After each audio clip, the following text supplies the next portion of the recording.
Sir Richard Branson is ready to blast off in Virgin Galactic's first crewed launch to the edge of the atmosphere. He's scheduled to beat Amazon founder Jeff Bezos into space by a matter of days. Transportation correspondent Gio Benitez has the latest on the billionaire space race.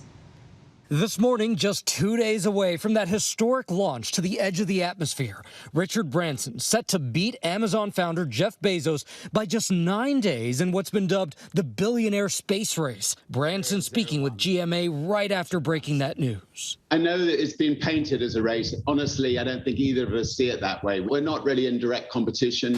The two launches will look very different. The Bezos Blue Origin launch looks more traditional, a rocket launching upright with a space capsule above it. But the Branson launch Sunday will start just like a typical plane's liftoff. The mothership, the VMS Eve, named after Branson's mom, will carry the Unity spaceship underneath it. Once they reach 45,000 feet, Eve drops the spaceship. Within seconds, the rocket ignites, shooting them to the edge of space. Fire! Fire! While neither Branson nor Bezos will reach the Earth's orbit, Bezos will go a little farther, 62 miles above the surface versus Branson's 55 miles. I'm just expecting the most extraordinary trip of my lifetime. 5 other Virgin employees will join Branson for the company's first fully crewed flight. The world, and even those off it, will be watching. ABC News speaking with astronauts aboard the International Space Station just days ago. Well, everybody says it's not a race. I think it's good. I think you need some momentum. You need being competitive is kind of part of the process. And it comes with a risk. In 2014, Virgin Galactic lost one of its pilots during one of the company's test flights. The spacecraft broke apart and crashed in the Mojave Desert. Some painful moments in the last 17 years, some wonderful moments, but it's been 17 years of hard work. So many people working on this, and we will be right there on Sunday in New Mexico to watch this launch. Now, we should tell you, celebrities like Katy Perry and Ashton Kutcher, they've already bought their seats on future flights. The cost of each one, Diane, $250,000. A bargain, 250 grand. Gio Benitez, thank you. And I want to bring in astrophysicist Hakeem Alushaei for more on this new space race. Hakeem, some people have, first of all, thanks for being here. We appreciate the analysis because, of course, we don't know anything about this stuff. So we need you here. Some people have criticized these billionaires, though, for focusing on exploring space, saying that time and money would be better spent solving problems here on Earth. What's your response to that? Well, it's not you're not taking food from one hand to feed the other, right? The nature of modern economies is that wealth is actually created in real time. So we can do all of the above.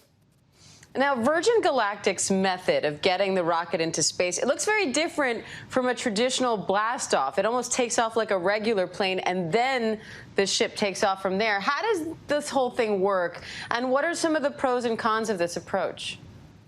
Well, the pros, of course, is that we have a diversity of different approaches, and that's always a good thing because typically you start off with a variation and then you learn what works best. And so I love this approach to space accessibility. If you think about it, tickets were selling for $20 million for access to space. Now they're $250,000, still very high, but that's almost a factor of 100 different. So who knows? Maybe in the future it'll drop down to 20,000 or 25,000. Most of us still won't be able to afford that, but still, maybe we can put it on layaway.